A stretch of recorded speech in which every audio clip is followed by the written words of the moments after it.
In Duluth, Minnesota, where there's a high Native population, more than 1,000 ships are docked out of the harbor each year. Here, girls are brought onto the boats and are sexually exploited.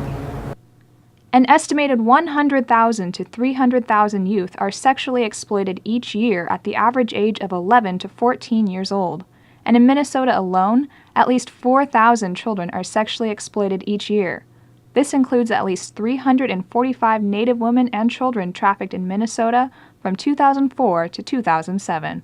I have been just astounded by the continued exploitation of young Indian girls throughout America and in urban cities and settings. It's happening as we speak, probably here in the state capital of Nebraska. And we know it's happening in Duluth, Minnesota, and other urban settings around America, where you have 565 plus federally recognized tribes that have young Indian girls that are the products of historic trauma, the legacy of America, the policies towards Indian people, the boarding schools that have impacted the esteem of Indian people, and also dominant society's attitudes towards us. The typical sex trafficking case in America involves a vulnerable youth falling prey to a trafficker, where they are told false promises. This involves the pimp typically pretending to be the vulnerable girl's boyfriend and making her believe it is true love. From here, he will tell the victim if she loves him, she will have sex with these people. In the case of the boats from Duluth, oftentimes the vulnerable victim will be invited to a party on the boat or will be taken here by her pimp and trafficked outside of Minnesota. And I can't tell you, when I was practicing too with Linda, how often we would see a child protection case, and it was a young girl, 15, 16, with a baby her own, and her 40-year-old boyfriend, and no one did anything. You know, they just punished her mother for not doing a good job of raising her, and then punitive against her because she's a child and having a baby on her own. What is she thinking? And no one ever turned and pointed their finger at this 40-year-old and thought, is he really her boyfriend? You know, is she really living with him as a mutual partner? Because more likely than not, he was her pimp. Girls between 12 and 14 are taken into prostitution. They are owned by a pimp. A pimp, if he has 3 to 4 girls, he can make up to $500,000 a year tax-free. So, what makes Natives so vulnerable? According to the Garden of Truth research paper by the Minnesota Indian Women's Sexual Assault Coalition and Prostitution Research and Education, it's due to homelessness, poverty, medical problems, and a lack of basic services that results in emotional distress and mental disorders. For me, I can say, from my perspective, I think I see trafficking and chemical dependency and all the issues that our community struggle with as symptoms of the core problem. And to me, the core problem is from hundreds of years of federal policy, relocations, loss of land, loss of identity. You know, our youth don't know who they are. And to really withstand the onslaught of these outside influences, you know, your sense of self and who you are and where you come from has to be there. And it has been, you know, torn and ripped apart from us for so long, yet we come back. I mean, the resiliency of our community is staggering. They're vulnerable people because when you live in poverty, perhaps you don't have access to education, you don't have access to knowing what your rights are. And if you've been dehumanized all your life by the circumstances of where you live, then you maybe want to change that and you want to relocate to a city. You think that's going to be a good, safe place for you. You go there looking for answers and solutions to a better way of life, and there are these predators preying on our young girls, and they can spot them and they can see that they don't know the ways of the city. And if you've lived in an isolated reservation in America, you're very much surrounded by your own people and the laws of the reservation. The Minnesota Indian Women's Resource Center released a research paper titled Shattered Hearts. According to this, more than 1 in 3 Native women will be raped in their lifetime. More than 6 in 10 will be physically assaulted, and Native women are stalked at more than twice the rate of other women. The center is also leading the way with programs to help Native women and youth overcome these obstacles. My girls from the Ocean Way program, and Ocean Way is an Ojibwe word that means young girl, young woman. I would have to say at least 90% of my girls are homeless.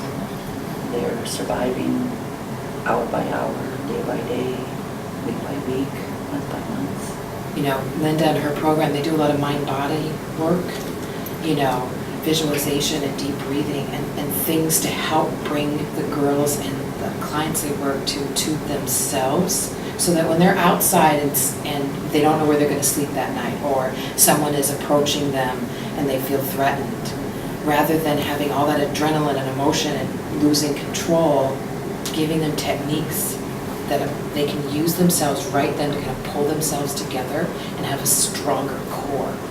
And that helps them move on. Because we can't solve homelessness.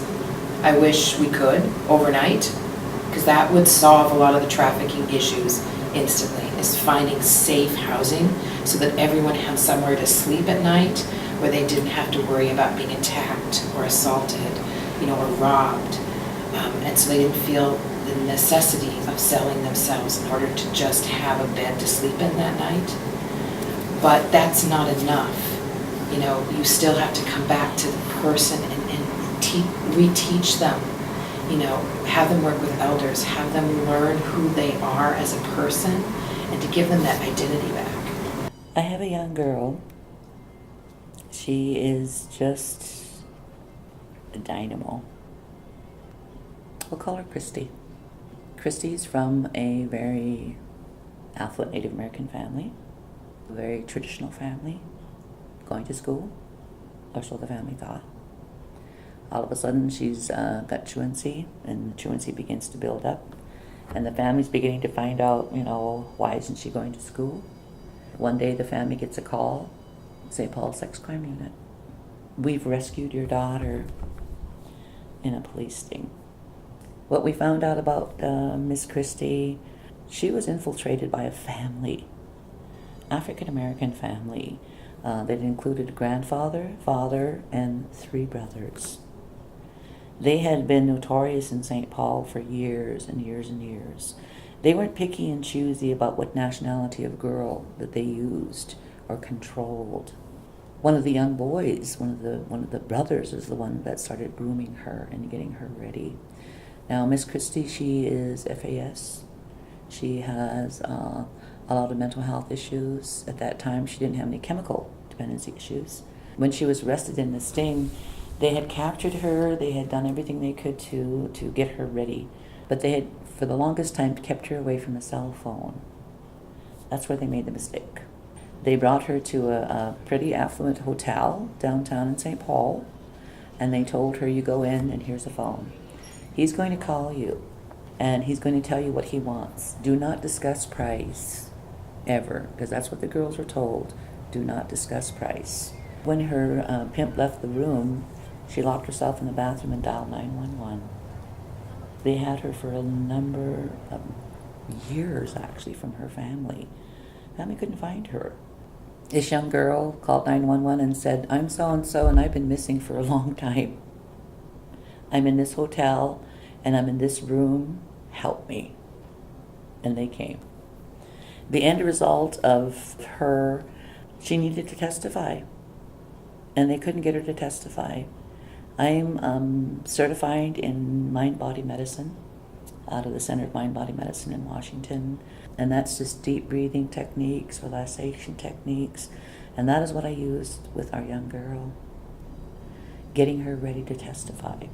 In the end, after 8 sessions with her individually, getting her to calm down, getting her to focus, concentrate just on one particular spot in that room, she was able to give 161 pages of testimony. She was able to bring down the entire family. Now, this young girl got one of the highest sentences for a trafficker in this state history, 30 years. 30, 20, 10, 15, 10. And she got all of them. Stories like these are not uncommon.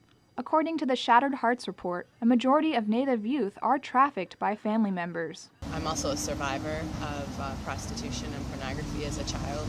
I was used by family members until I got away when I was about 19 years old. One of the women that I was interviewing about the ships, she was living in a homeless shelter, and at the end of the interview she just started crying, and she said, it was hell. It was just hell.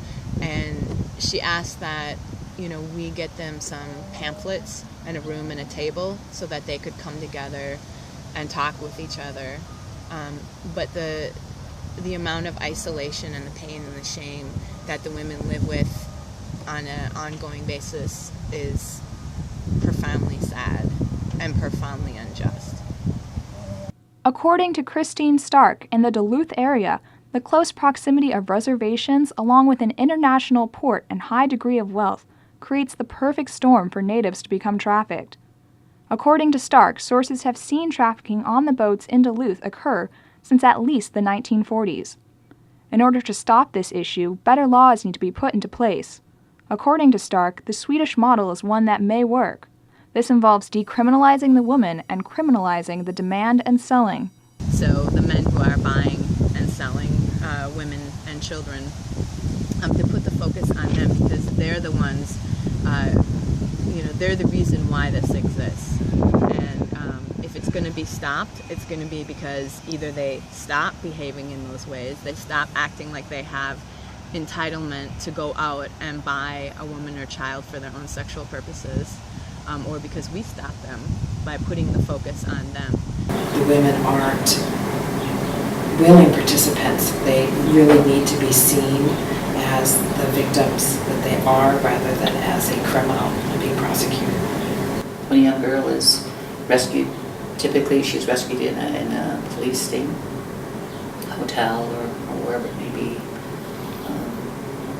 She is picked up by the Minneapolis Sex Crime Unit or St. Paul Sex Crime Unit, or now Hennepin County Sex Crime Unit Task Force. She's given immediate services because of safe harbors. Those immediate services include a full medical workup, a full mental health assessment, and at that point then she goes into the child welfare system here in the state of Minnesota, specifically within Hennepin County. At that point then they have to determine what are the risk factors for the girl. What is her history of running? What is her history of truancy? So a lot of our young girls at that point then go in to serve their time. As Native American people, especially in the urban areas, we've become totally assimilated.